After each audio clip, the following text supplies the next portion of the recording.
do Pai, do Filho e do Espírito Santo. Amém. Ave Maria, cheia de graça, o Senhor é convosco. Bendita sois vós entre as mulheres, e bendito é o fruto do vosso ventre, Jesus. Santa Maria, Mãe de Deus, rogai por nós, pecadores, agora e na hora de nossa morte.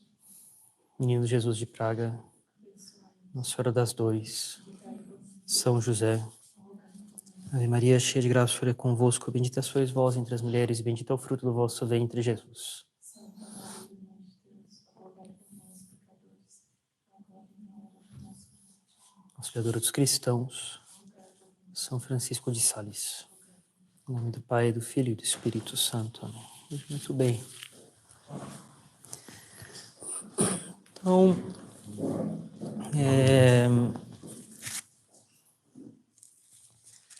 eu tinha, na vez passada, tinha já então a intenção de hoje encaminhar umas considerações a respeito um pouco mais concreta, uma visão um pouco mais detalhada de como é que remédios funcionam para ter como a gente tem visto das outras vezes, assim, para que ajude um católico a ter uma noção justa do que é medicina, né? É muito comum ver em qualquer meio, também entre católicos, uma ideia de que qualquer tipo de... uma visão de tolerante demais em relação a qualquer tipo de tratamento médico, né? Tratamentos, assim, dos mais levianos, ou que não são razoáveis. E bem, lógico, a nossa intenção aqui não é a de ficar dando opinião científica, como se nós fôssemos aqui determinar dizer assim, fazer um pronunciamento magistral, como se o departamento do hospital tal fosse publicar uma opinião solidamente estabelecida depois de 15 anos de acompanhamento dos pacientes, de que tal tratamento é extremamente eficaz. Não é nada disso que nós faremos aqui, não tem sentido nenhum. Porém, a partir de princípios sempre válidos em tudo, né? Refletir sobre a razoabilidade de certos tratamentos que se apresentam aí e que tem a ver, sim, com a vida católica sob vários aspectos, né? Então, por exemplo, sobre tratamentos que apresentam argumentos que fogem do bom senso mais elementar em relação a causa e efeito. Aqui não é questão de ficar dizendo que remédio é melhor que o outro, isso é coisa que grupos de médicos competentes, com métodos rigorosos, estatisticamente confiáveis, devem usar para estabelecer essas coisas, né? Estamos falando aqui de começar de observar que, como nos interessa, né, entre todo mundo, mas nos interessa sobretudo os católicos, né, que entre em meios católicos coisas que são, assim, praticamente crendices, sem nenhum fundamento razoável, que faz com que eles aceitem meios de intervenção sobre saúde, né, sobre a doença deles, que, no mínimo, faz com que eles implicitamente neguem princípios inegáveis de causa e efeito, por exemplo, né? Tratamentos assim... Bem, a gente vai falar um pouco sobre isso, mas coisas, sobretudo, que entram naquilo que a gente poderia classificar de medicinas alternativas, né? Coisas que fogem do sistema médico solidamente estabelecido hoje em dia e que, no final das contas, tem como princípios implícitos negações de princípios inegáveis, como causa e efeito, por exemplo. Então, hoje na conferência nós vamos explicar um pouco melhor o que é uma causa. Isso será largamente útil depois, quando formos falar sobre acupuntura, ou acupunturas. Muitas vezes é um certo gênero, certas técnicas, um tanto diferentes umas das outras às vezes, que a gente vai refletir um pouco sobre com que fundamento elas pretendem afirmar eficácia. Não estamos aqui agindo conforme o Conselho Federal de Medicina, nada disso. Como seres humanos normais, que a partir de princípios inegáveis do mais elementar bom senso racional, que fundamenta tudo da vida intelectual, julgam da razoabilidade de certas afirmações ou de certas pretensões de tratamentos. Sobretudo a questão de causalidade. A gente vai falar um pouco então hoje sobre causalidade. Vamos ver se é possível já hoje, se o tempo permite, explicar um pouco de que modo os remédios causam a recuperação da saúde. Lógico, há vários mecanismos de patologias, portanto, remédios diferentes terão causalidades diferentes sobre o organismo. A gente vai tentar falar um pouco disso, mas ninguém aqui está querendo formar ninguém em medicina. São exemplos, um outro exemplo que permita ter uma noção mais justa de como é que um remédio psiquiátrico funciona, como é que um antibiótico funciona, como é que um anti-inflamatório funciona, como é que uma cirurgia funciona, e, portanto, julgar depois da razoabilidade de certas técnicas ou de certos remédios que se pretendem eficazes, e nós vamos nos perguntar, mas baseado em quê? Baseado em quê? Porque senão, como esse exemplo já consagrado aí nas nossas conferências, né, passadas, senão nós seremos pessoas que, na prática, né, estaríamos de modo, em outras áreas, afirmando coisas equivalentes a dizer que se eu semear trigo eu colho rosas, ou de que se eu junto hidrogênio e oxigênio eu posso produzir cloro. Não é verdade. Não é razoável que católicos que se pretendem... Uma das coisas que...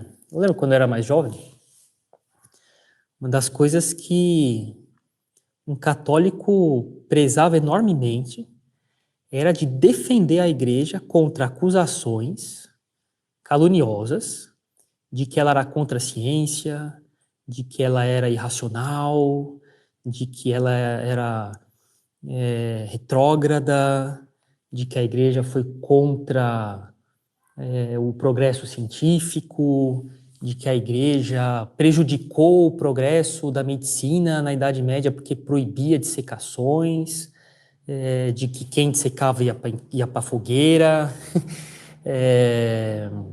e coisas do gênero, né? E hoje em dia é espantoso ver católicos que de fato abraçam opiniões assim que expõem a religião a deboche.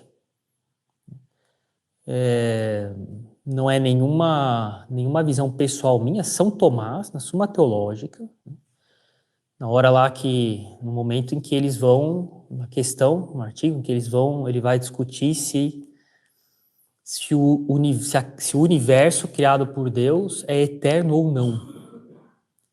Ele vai dizer que, pela revelação, nós sabemos que o mundo teve um começo, no tempo,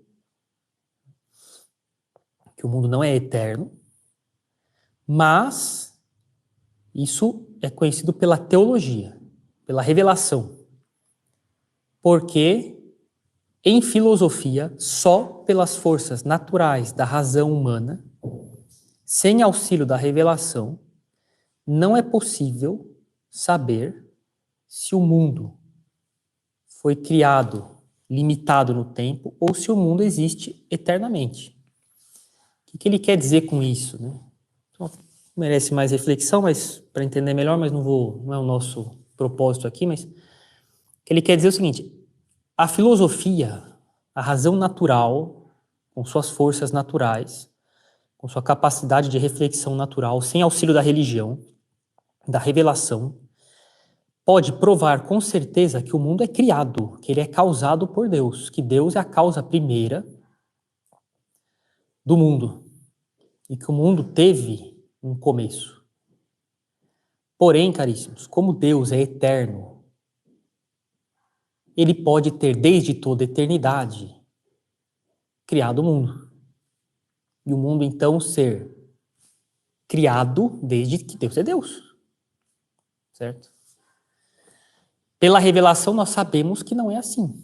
Mas os filósofos deixados às suas próprias capacidades sem a religião, sem a revelação, não tem como resolver isso. As duas possibilidades são aceitáveis. Porque a noção de criação, ou de quanto, né, para Aristóteles, a criação, em princípio, desde que Deus é Deus, ele causou o mundo. Não tem...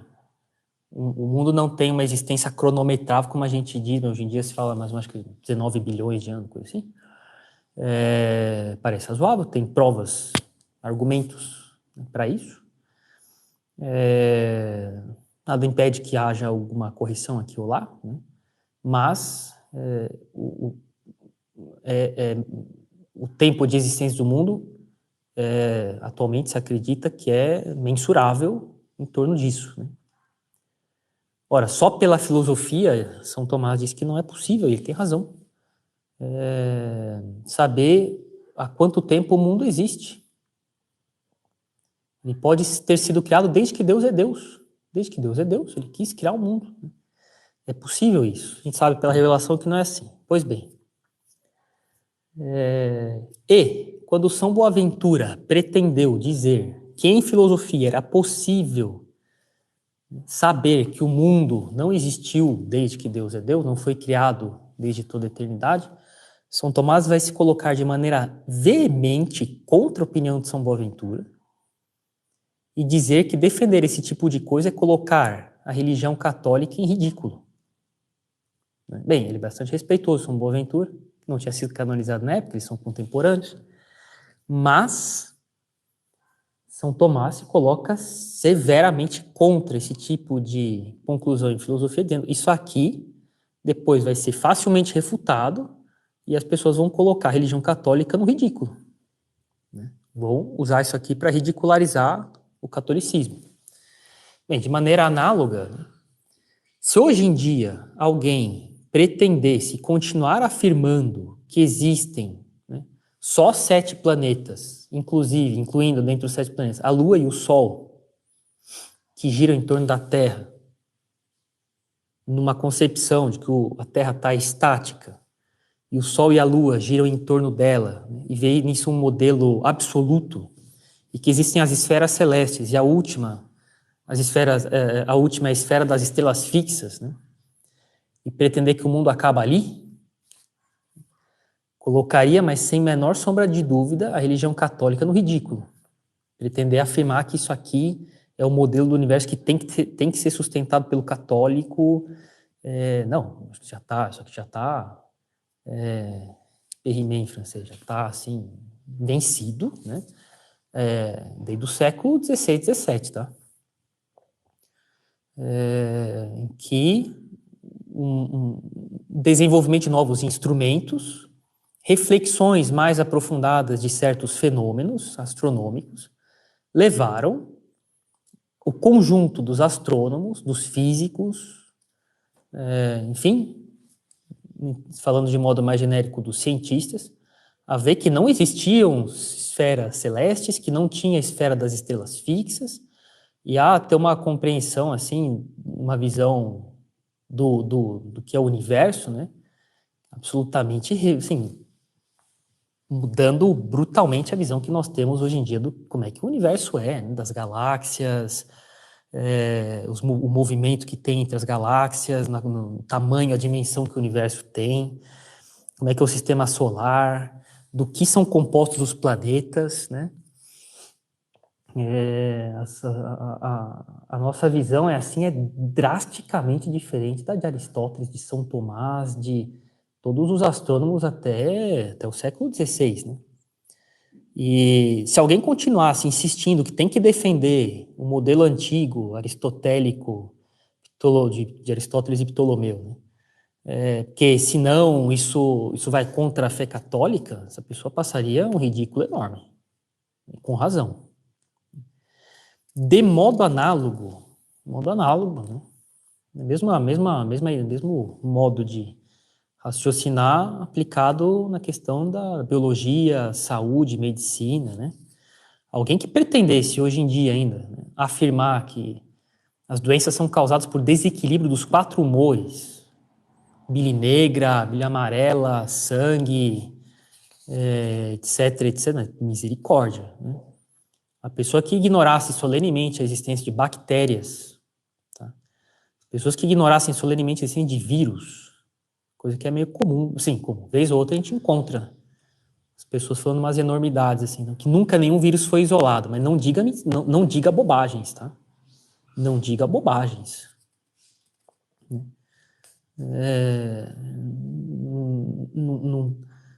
Tem um sem número de imagens obtidas por microscopia eletrônica de vírus, de todo tipo de vírus, e eles são muito bem classificados em taxonomia constantemente atualizada, tá? Em congresso de virologia, tá? Não venham dizer bobagens, assim. Não existe vírus, né? Nada disso. Que nunca se isolou um vírus, tudo, são essas enormidades aí que colocam a religião no ridículo. Se a pessoa pretende associar isso a catolicismo.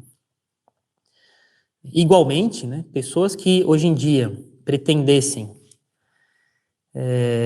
ignorar solenemente o modo como antibióticos, anti-inflamatórios, quimioterapia, remédios para problemas cardiovasculares e tudo mais, né? Que pretendessem simplesmente ignorar solenemente tudo que se sabe sobre isso hoje em dia, para dizer que uma coisa só, tem um tipo só de remédio que cura tudo, né? Não estaria prestando um serviço razoável à religião.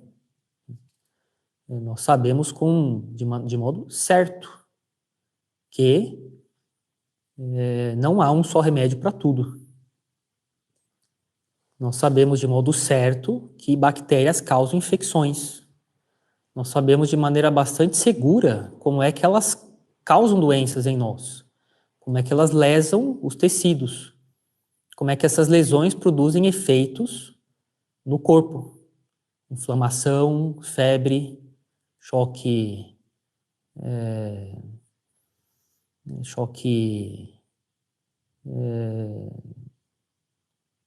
só cai a pressão, né? Depois de um certo grau de infecção, um certo avanço da infecção pode causar choque, a pessoa fica, a gente explica depois, né? Depois de um certo ponto não tem mais volta, não, a pessoa morre, né? Como é que anti-inflamatórios funcionam,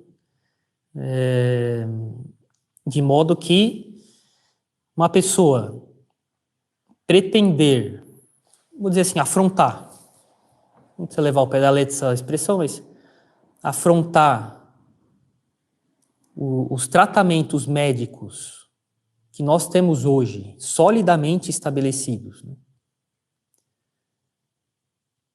seria semelhante a uma pessoa que pretendesse ainda hoje defender o sistema aristotélico de Ptolomaico, da visão das esferas celestes e das estrelas fixas, né? Da Terra, planeta Terra fixo, né? E passaria vergonha, bastante vergonha. Então, críticas em relação a como a medicina funciona hoje em dia, de que modo os remédios causam a recuperação das doenças, de que modo os tratamentos médicos causam a recuperação da saúde, criticar essas coisas é se expor a receber críticas de volta com bastante... com razão. Críticas que vão ter razão de devolver argumentos bem severos contra uma visão simplista da medicina, né? Por que tudo isso? Porque, como temos falado, falta de bom senso não leva ninguém para o céu, tá? Só por acidente, né? Começar a acreditar em discursos sim, que reduzem, né? Simplificam, simplistas, a como é que remédios funcionam, como é que a gente deve cuidar de uma doença, é se expor a pecados, tá? Imprudências em doenças graves, negligências graves de cuidar da própria saúde ou dos outros, né? Como já vimos tantos casos, todo mundo poderá citar um bom punhado de casos de pessoas que, sei lá, tinham câncer, descobriram que tinham câncer, e porque foram crédulos com propostas de tratamento que não tinham razão sólida alguma de pretender eficácia, enveredaram por tratamentos que levaram essas pessoas, falo sério, tá? Casos que eu conheci, né? Que meus professores conheciam e se queixavam de maneira bastante, assim, penalizados, assim. Pessoas que enveredaram por tratamentos que não tratavam nada, voltavam 6 meses depois com metástase pelo corpo inteiro. Aí não tinha muito mais o que fazer, tá? Só por milagre, mãe de família se curaria, sendo que com um outro tratamento médico a pessoa tinha, assim... Hoje em dia tem tumores que têm praticamente 100% de cura, tá? Certos tumores, certos tratamentos que dão esperanças, assim, muito grandes de cura, tá? Ou outros, assim, tratamentos com grande porcentagem de cura, ou de uma melhora de qualidade de vida durante anos, assim, muito acima do que se teria antigamente, né? E pessoas, vimos pessoas já, quantos de nós já não viram, ou professores na faculdade de medicina que já não viram, pessoas que foram convencidas por discursos de tratamentos que não tratavam nada e voltavam 6 meses depois, assim, num estado lamentável.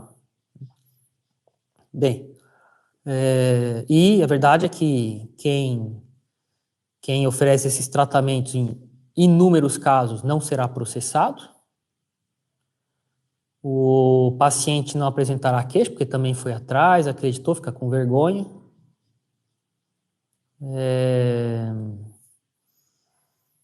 E quantos casos acontecem de impunidades, né?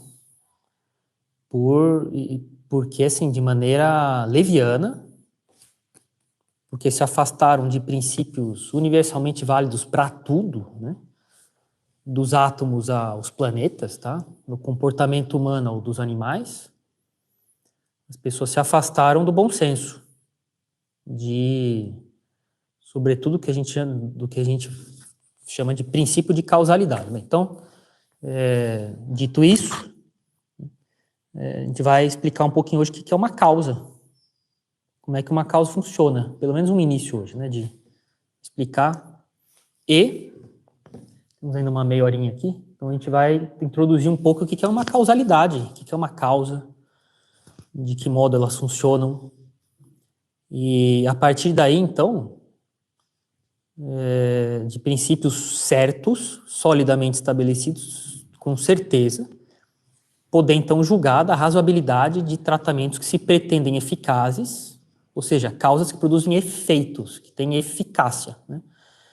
Que se pretendem eficácia e não são. Pretendem eficácia e não são eficazes. Além disso, então, como eu disse, começar a deixar de lado o bom senso, né, para enveredar por caminhos de tratamentos que não tratam nada, simplesmente que afirmam que tratam, né, com certas é natural, não é invasivo, a alopatia sempre dá problema, remédio de farmacêutica não trata nada, o que eles querem é o lucro. Sem dúvida eles querem ganhar dinheiro, mas se não funcionar, não vai ganhar dinheiro. Vai deixar de usar. Simples assim. Tá? Então, com discursos assim, acabam enveredando por caminhos assim, que não têm bom senso. E isso pode chegar ao ponto de ser pecado. Porque, por falta de bom senso mais elementar, a pessoa negligencia meios de cuidar da própria saúde ou de outras pessoas, parentes, por exemplo, e com grave detrimento da saúde dessas pessoas. Ora, para dar exemplos de que eu não estou exagerando, né? Quantos moralistas não falam claramente nos seus manuais da obrigação grave que as mães têm de amamentar os filhos pelo tempo estabelecido pelos médicos? É lógico. Ora, quantas vezes, né, a gente já não soube aí, numa notícia ou outra, assim, de pais veganos que, então, não aceitam nada de origem animal, né? Estamos falando não só de carne, mas estamos falando de mel, estamos falando de leite, estamos falando de manteiga, estamos falando de seda, que é produzido por do né? Falando do uso de plumas, né? Até isso, né? E que começaram a não dar leite materno para os filhos, porque são veganos, nada de origem animal, inclusive leite materno pode ser, mas tá cheio de notícias, assim. Tem os casos mais, assim, dramáticos, como resultado dessas condutas, dessas enormidades, tá? Esse tipo de coisa não levam ninguém para o céu, tá? E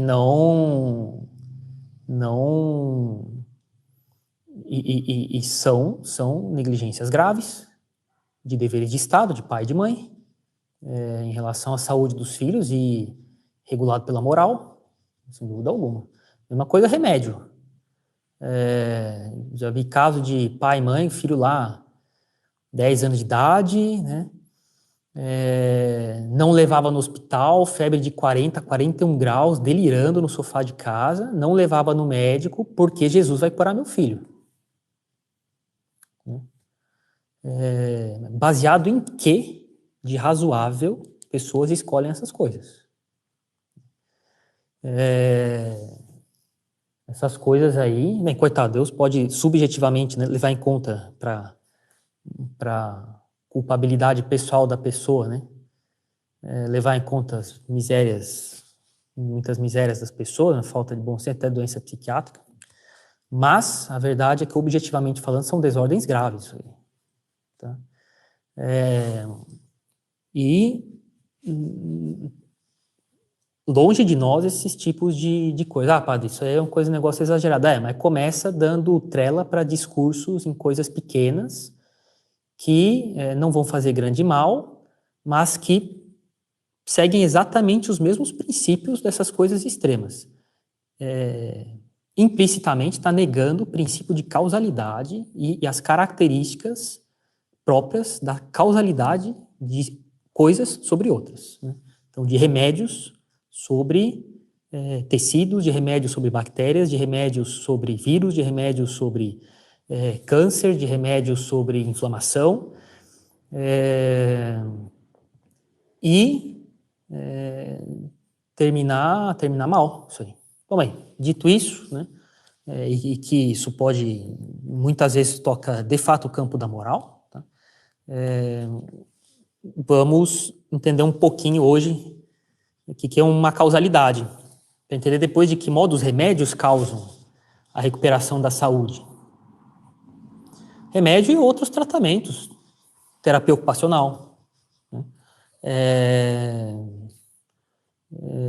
A intervenção do próprio psicólogo ou psiquiatra, às vezes não por remédio, mas reconduzindo as pessoas à razão, pela reflexão, né? De que modo isso também tem uma certa causalidade sobre o paciente. Mas antes, vamos ver um pouco o que é a causalidade, tá? Pois bem, então aqui alguns manuais de filosofia, né, que tem um capítulo, tem partes, né, especificamente dedicadas às causas. Porque são entes, são realidades absolutamente fundamentais para compreender o mundo. Desde o começo da filosofia, muitos séculos antes de Cristo, né, os pré-socráticos já tentavam conhecer as causas das coisas que eles viam, das estações do ano, das mudanças que os seres sofriam, o crescimento dos seres vivos que nasciam pequenos e iam crescendo, o movimento local, como é que vinho vira vinagre, como é que suco de uva vira vinho e vinho vira vinagre, qual é a causa disso, né?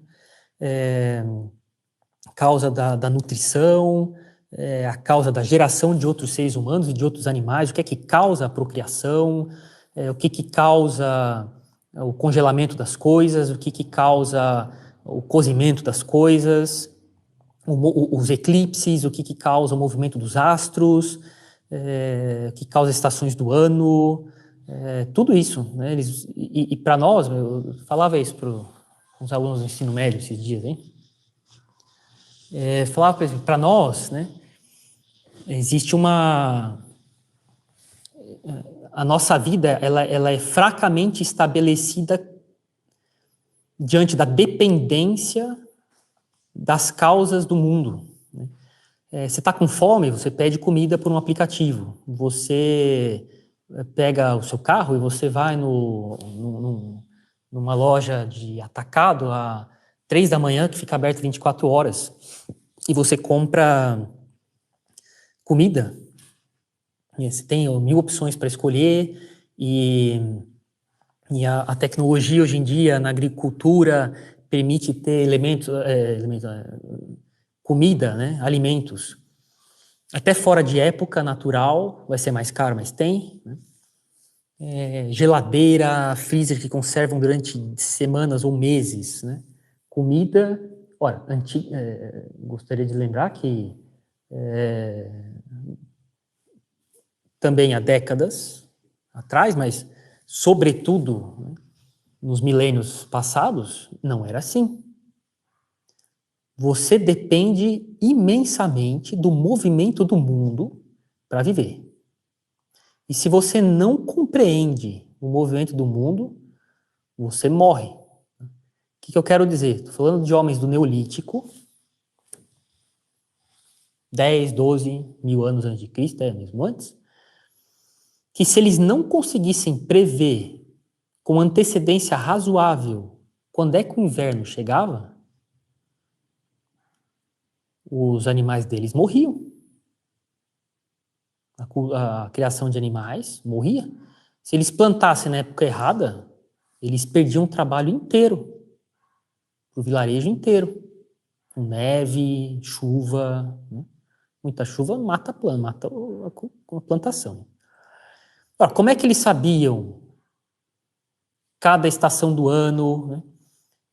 Pelos equinócios, pelos solstícios, pelo ciclo lunar anual, por onde o Sol estava passando em cada constelação do zodíaco, que começou sem superstição nenhuma, mas simplesmente o Sol ao longo do ano passa, por causa que o Sol, o movimento aparente do Sol e das estrelas, enfim, da esfera celeste, né? Faz com que o Sol passe em 12 constelações ao longo do ano, isso permite marcar os meses e saber mais ou menos quando é que as estações estão chegando.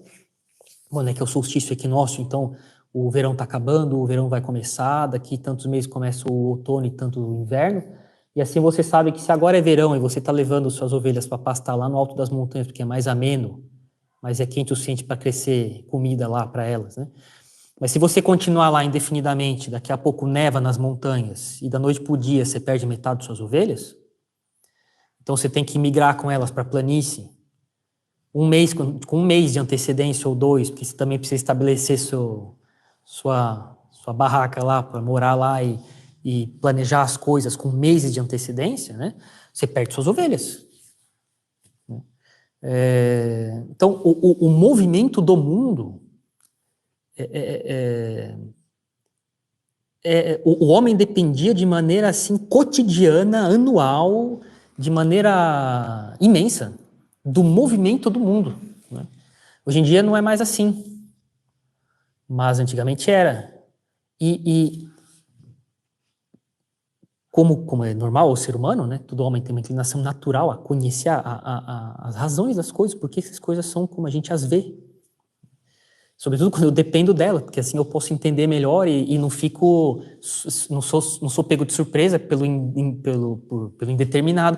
Nossa, aconteceu assim e, nossa, me dei mal, né? Se eu compreendo como é que a causalidade das coisas, eu posso me precaver melhor, eu tenho uma influência mais, eu posso ter uma intervenção maior e ficar menos à mercê do acaso, entre aspas, né?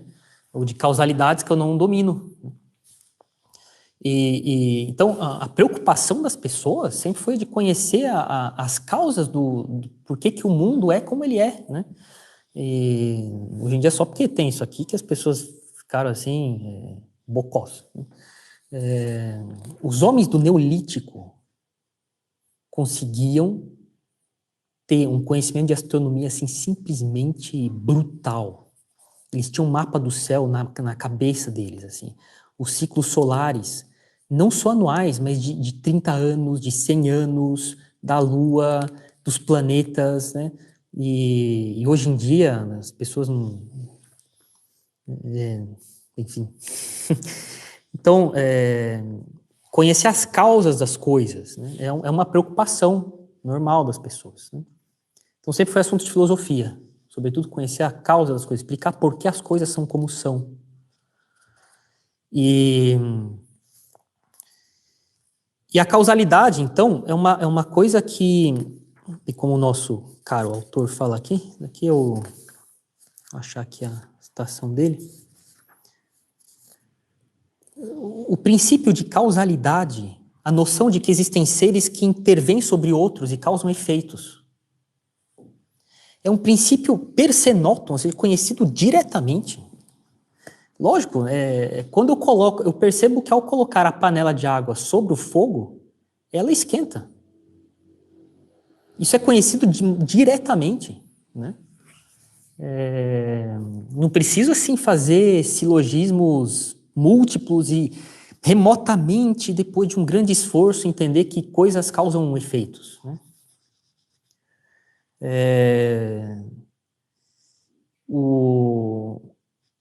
São coisas assim que aparecem de maneira evidente, né? Que o fogo esquenta a água, que o gelo esfria as coisas, de que ao empurrar esse copo, eu causei movimento nele, né? E esse princípio de causalidade, ele definitivamente não pode ser negado. Ele é um princípio objetivo, ele é um princípio real, existindo nos seres, fora da minha psicologia, tá? É um princípio assim absolutamente certo que explica o mundo, certo? Algumas considerações aqui, tá? Eu já tive ocasião de ser confrontado, né, por um outro estudante de física, existem fenômenos que não têm causa, né? Seria bom a pessoa estudar um pouco de filosofia, né? Para não fazer considerações mal feitas sobre certos fenômenos físicos. Se existem certas coisas em física quântica, aqui nós teríamos muito a fazer, muito a considerar sobre física quântica, né? A gente vai considerar um pouco sobre isso quando formos falar de homeopatia, porque muitos homeopatas fazem apelo à física quântica para defender a homeopatia. Eu vou citar aqui físicos formados, tá, que falam de maneira bastante segura que isso é um apelo indevido e abusivo. Bem, a gente vai chegar lá, não hoje, mas tudo ao seu tempo. Bem, gostaria de lembrar, né, que certos modelos de física quântica, mesmo de física clássica, tá? Noções como força, noções como espaço, noções como tempo, noções como campo, são noções que na física atual são pesadamente influenciadas por modelos matemáticos, uma matematização do real, que tem validade, funcionam, porém não esgotam o conhecimento que seria necessário ter da realidade para pretender dizer, agora eu sei bem como é que isso aqui funciona.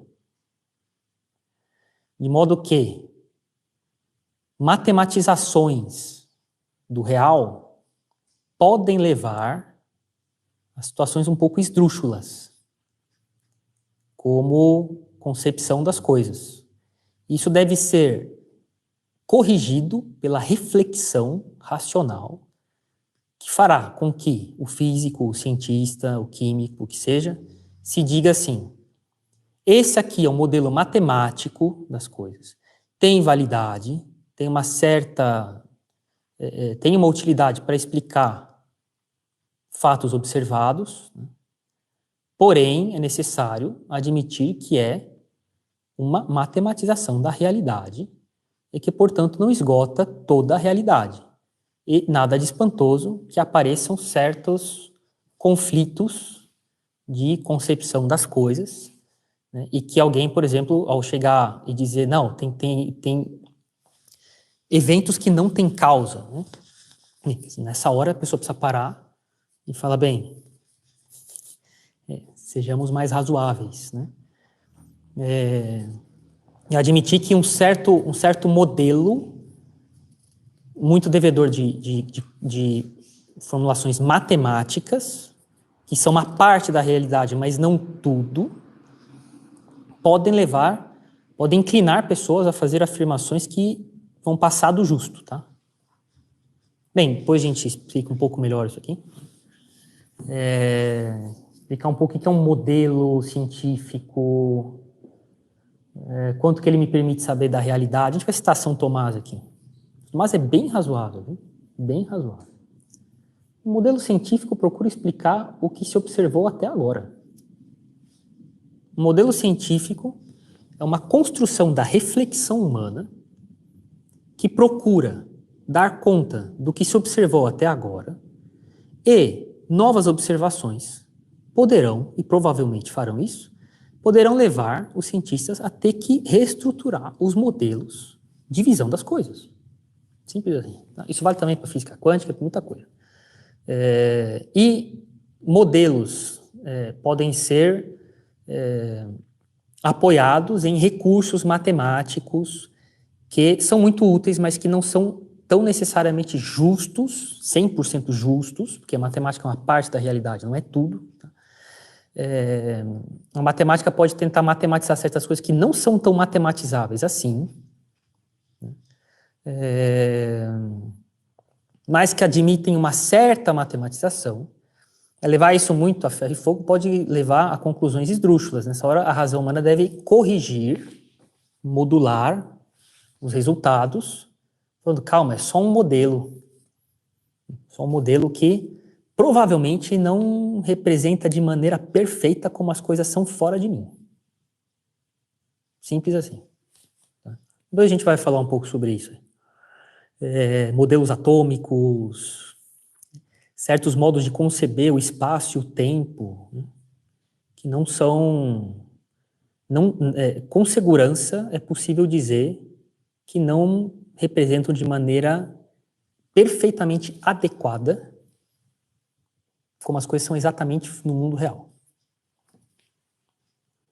Tem fundamento, tanto que funcionam. Engenharia usa essas coisas para construir coisas e funciona, viu? Mas não, é razoável que se tenha uma certa calma aí em tomar o modelo que é usado como se ele de fato estivesse exprimindo de maneira assim, esgotando, né, de maneira perfeita como a realidade é. Calma.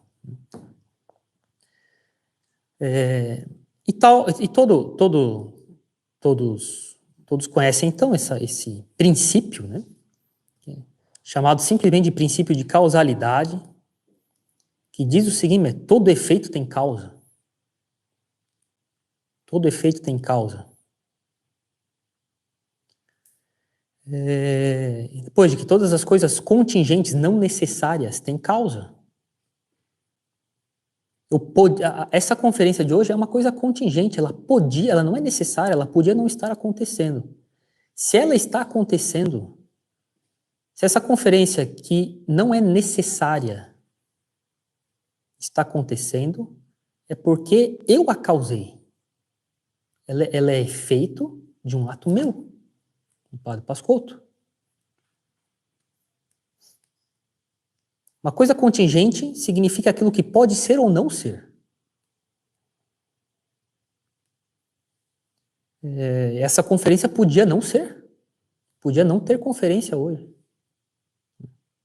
Ela não é necessária, por essência.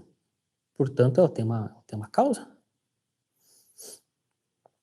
E, finalmente, qualquer coisa que é feito em vista de um fim. Todo agente age em vista de um fim. Todo agente age em vista de um fim. A bactéria, quando age sobre um tecido, ela tem uma finalidade com aquilo. Padre, ela não tem inteligência, eu sei. Alguém pensou por ela. As abelhas, quando constroem os alvéolos, né,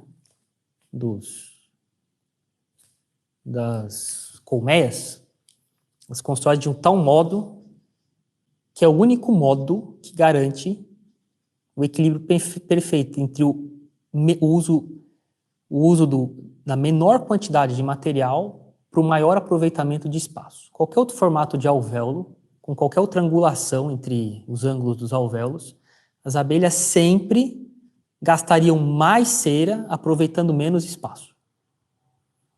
Elas fazem isso, coisa absolutamente brilhante, tá? De modo absolutamente estúpido.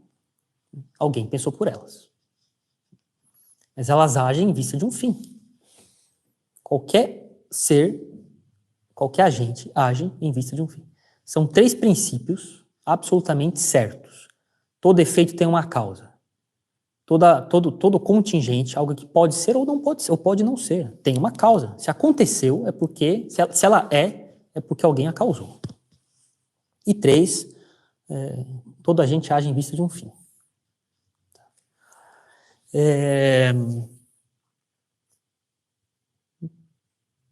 Gostaria de fazer alguns comentários, já encerrando aqui, coisas que se afastam disso. Então, Hume é um caso conhecido em filosofia, que afirma que o princípio de causalidade não tem existência real nas coisas, fora de mim, fora da minha mente. O que acontecem são sucessões de fatos. Ora, uma pessoa, observando que certos fatos, de maneira constante, acontecem antes e depois, faz uma associação psicológica e diz, isso causou aquilo, atribuindo causalidade ao que vem antes e efeito, natureza de efeito, ao que vem depois. Eu falo, não. Isso é uma construção psicológica subjetiva das pessoas. Como é que isso acontece? Fala, assim, tem o fogo no fogão. Coloca a panela com água. A água esquenta. Eu não tenho como afirmar que o fogo causou o aquecimento da água. O que eu vejo é que tem fogo antes e água quente em seguida. São dois fatos. A ligação entre um e outro é puramente psicológica, uma construção psicológica das pessoas. Não existe causalidade, eu não tenho como afirmar causalidade real, fora de mim, fora da minha mente, do fogo sobre a água. Existe antes e existe depois. Esse tipo de afirmação, né, tem uma série de falhas, de defeitos, né? Por exemplo, de que a gente vê uma real e objetiva influência do fogo sobre a água, que é muito além de uma mera associação psicológica na minha mente. Por exemplo, a água vai esquentando enquanto o fogo está em contato com a água. Não há um antes e um depois pontual. Enquanto a água está em contato com o fogo, ela vai sendo esquentada. Quando para de haver contato, imediatamente para de haver aquecimento da água e ela vai esfriando. Mesma coisa, a luz do sol quando incide na pedra, enquanto a luz do sol incide na pedra, a pedra vai esquentando. Não é um simples antes e depois pontual, sem nenhuma relação real e objetiva antes e depois, de um com o outro.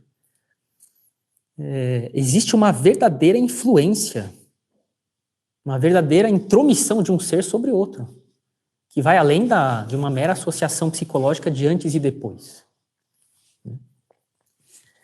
Pô, isso aqui teria consequências graves, isso aqui. Alguém atira no outro. A culpabilidade de quem atirou é uma mera associação psicológica minha. Realmente, fora de mim, não existe causalidade entre a pessoa que aperta o gatilho e a morte de quem recebeu o tiro? É uma mera associação psicológica minha?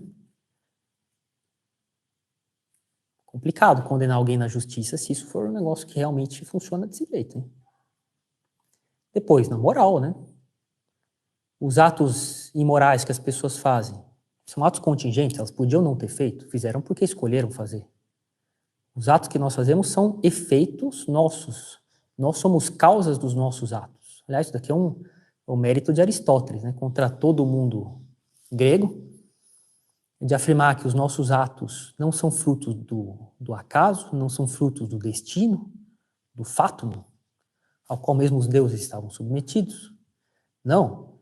Se existe uma coisa que é propriamente a nossa, que faz com que propriamente a nossa honra e a nossa dignidade, é de que nós somos causas dos nossos atos.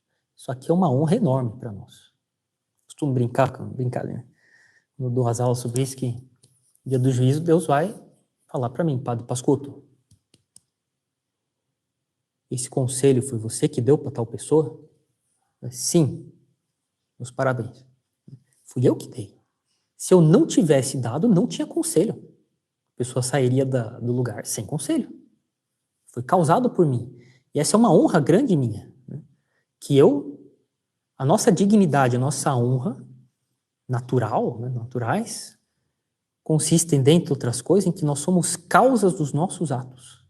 Isso aqui é de uma dignidade, né, enorme, causas livres, deliberadas, baseadas em razões, por eleição. Isso aqui é de uma dignidade enorme. Isso aqui.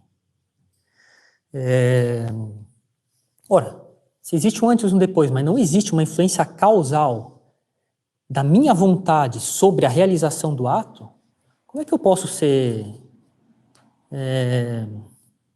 culpado de um pecado? Isso aqui tem consequências na teologia absolutamente inaceitáveis, na vida moral das pessoas mesmo. O princípio de causalidade é um princípio assim conhecido de maneira evidente. Primeiro, observando nós mesmos, né? Eu tenho a nítida compreensão de que os atos que eu faço, se eu quisesse, eu não os faria. Os atos voluntários, né? Se eu tivesse escolhido não fazer, eles não existiriam. Eu, Padre Pascotto, podia ter escolhido não ser padre, livremente, de maneira deliberada, e eu não estaria aqui hoje. E eu seria a causa disso. Ver se eu acho uma outra aqui, né?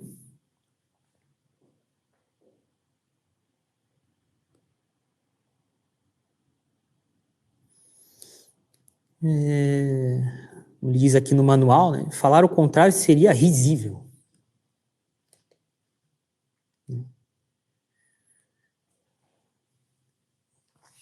De modo que o princípio de causalidade é uma coisa solidamente constatável. Ora, por que nós afirmamos isso? Né? Todo efeito tem uma causa. Todo efeito tem uma causa. Quer dizer, senhores, que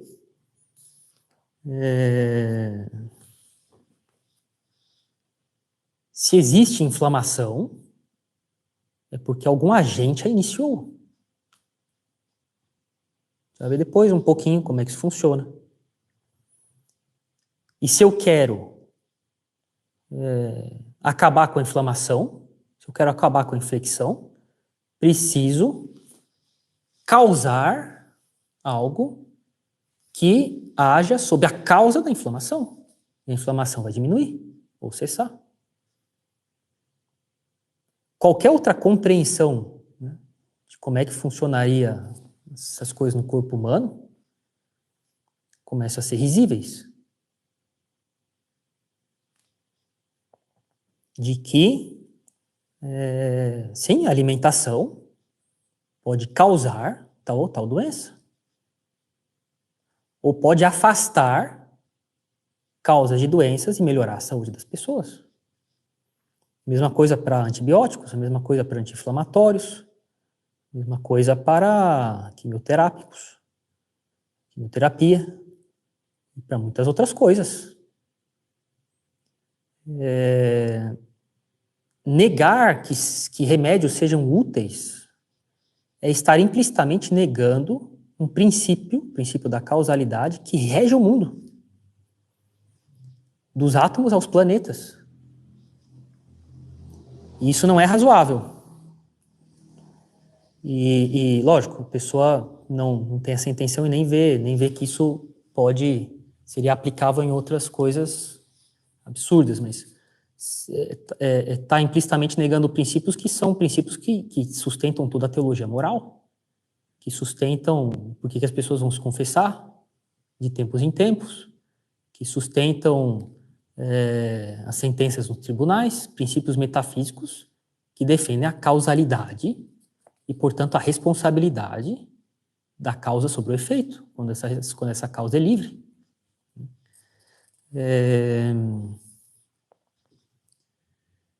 E depois, tudo que é contingente tem uma causa, né? Tudo que podia ser ou não ser tem uma causa. Né? De modo, caríssimos, de que muitas vezes, depois a gente vai falar um pouco sobre isso, mas muitas vezes, se não tiver um tratamento médico, a pessoa vai morrer. Poderia não ter morrido se o médico tivesse feito uma intervenção proporcional e adequada. Então, assim, por isso faz medicina, você entende um pouco, assim, uma das coisas que é comum, né? Falar assim, quando você entra na medicina, cuidado com orgulho. Sim, conselhos de pessoas que querem o seu bem, não é nada desagradável, assim, né? Você fala, não, de fato, né, tem que tomar cuidado, mas quando você vê que a pessoa chega ali, assim, com a vida por um fio, Entendeu? E um médico, um conjunto de uma equipe médica, de médicos, uma equipe médica, salvou aquela pessoa de morrer, e se eles não tivessem livremente, de modo deliberado, baseado em razões, ter escolhido intervir sobre aquela pessoa estaria morta, ou gravemente prejudicada na sua saúde. E de que ela está bem, e ela está viva agora, e não estaria, se eles não tivessem feito aquilo. Rapaz, não é pouca coisa, hein? Não é pouca coisa. Que o médico tenha a compreensão de que se ele não tivesse feito uma intervenção, a pessoa estaria morta, e de porque ele fez uma intervenção, a pessoa está viva, puxado, hein? É uma dignidade grande de ser causa das coisas. Depois, isso aqui estabelece o mais elementar, as condutas do bom senso mais elementar entre os médicos e Conselho Regional de Medicina, Conselho Federal de Medicina. Né? Por que você escolheu tal tratamento que é irracional? Né? A pessoa escolheu dar chá de camomila para tratar surto psicótico, né? O Conselho de Medicina vai chamar o médico e vai falar isso, baseado em que você fez isso, né? Vai ser punido. Vai ser punido com razão. E o que sustenta tudo isso? A causalidade, o princípio de causalidade. Senão a sociedade não tem mais sentido. Senão nada mais é explicável de maneira razoável. A causalidade, insisto bem, não é uma construção psicológica nossa. É uma conclusão objetivamente fundada nas intervenções reais dos seres reais sobre outros seres. Como dizia um professor aqui na UNB, né, em Filosofia da Ciência, ele falava assim, uma das definições, não se pretende, lógico, né, a definição perfeita, mas do que é ser, dizer que ser é ter propriedades causais. Algo que isso aqui é, eu sou, o que é, né? Tem alguma propriedade causal sobre outro ser. Seres têm a característica, a propriedade de, na sua esfera de ação, causar efeitos sobre outros. Olha, isso aqui é reconhecido por todos os filósofos do mínimo bom senso, de todos os advogados, todos os juízes, todos os médicos, todos os engenheiros. Né? Negar o princípio de causalidade é simplesmente fazer o mundo desmoronar. Torná-lo, assim, absolutamente incompreensível, ou melhor, inutilizar a razão diante do esforço de compreender o mundo, melhor dizendo. Fazer nossa razão se encontrar no estado de sucateamento e de incapacidade de compreender como é que o mundo funciona. Negar o princípio de causalidade. Bem, por hoje tá bom, mas isso aqui vai ser fundamental para depois a gente considerar certos tratamentos que se pretendem eficazes, ou seja, produtores de efeito e, portanto, causas, né, de efeitos e sem ter direito de afirmar isso, porque vão contra certos princípios. Né? A gente vai ver isso depois. São Tomás fala disso, inclusive dá um exemplo de medicina também, né? E a gente vai falar um pouco sobre isso daí. Então, isso aqui é importante porque, como eu disse no começo, tem desdobramentos na nossa conduta moral. Começar a fazer pouco caso do princípio de causalidade, pais começarem a ser negligentes em relação ao cuidado dos filhos, do cônjuge, de si mesmos, fiéis, começarem a ser negligentes por falta do mais elementar bom senso e começar a sustentar teorias que, na verdade, são causadores de pecados. Negligência com deveres de Estado, escolhas imprudentes, e imprudência não é nenhuma virtude. Né? E por aí vai, injustiças. Tem gente que tem o dever moral, por contrato, de garantir que vai usar o meio mais adequado para recuperar a saúde do outro. um médico que começasse a fazer pouco caso do princípio de causalidade, mas por contrato, ao começar uma consulta, ele está obrigado, em justiça, a usar os meios adequados para restituir a saúde de alguém, se ele começa a fazer pouco caso do princípio de causalidade, até contra a justiça ele peca. Ele está obrigado à restituição depois, tá? Depois é outra história. Mas, bem, fica aqui então uma introdução, né, de que o católico não deve, como diz São Tomás em outros assuntos, falar coisas ou se comportar de tal modo que expõe a religião ao ridículo, né, e que comece a defender coisas que vão servir para os inimigos da igreja, para as pessoas que não são católicas, de ocasião delas quererem justificar que então justamente elas não são católicos, porque o católico, no final das contas, é um retrógrado, um irracional, contra o progresso, e bem, a gente sabe que isso às vezes muitas vezes tem um tempero ateu, racionalista e de afronta à religião, mas o fato é que, objetivamente falando, tem fundamento. Tem fundamento. Do mesmo jeito que hoje em dia não é absurdo defender uma visão do universo, né, que assim, se distancia enormemente da visão que se tinha das esferas celestes no século XV, XVI, antes disso, né? Do mesmo jeito, também, igualmente hoje, não tem mais cabimento, baseado em razões, ficar defendendo tratamentos médicos, uma visão da medicina que já foi certamente, baseado em princípios certos, abandonado, com consequências práticas, isso aí, até morais. Mas, bem, por hoje tá bom.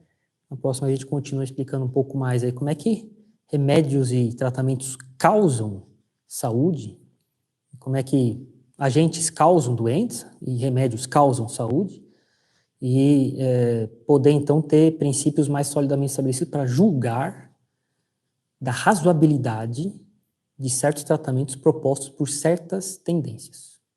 Por hoje tá bom. Vamos lá. Em nome do Pai, do Filho e do Espírito Santo. Amém. Ave Maria, cheia de graça, o Senhor é convosco. Bendita sois vós entre as mulheres e bendito é o fruto do vosso ventre, Jesus.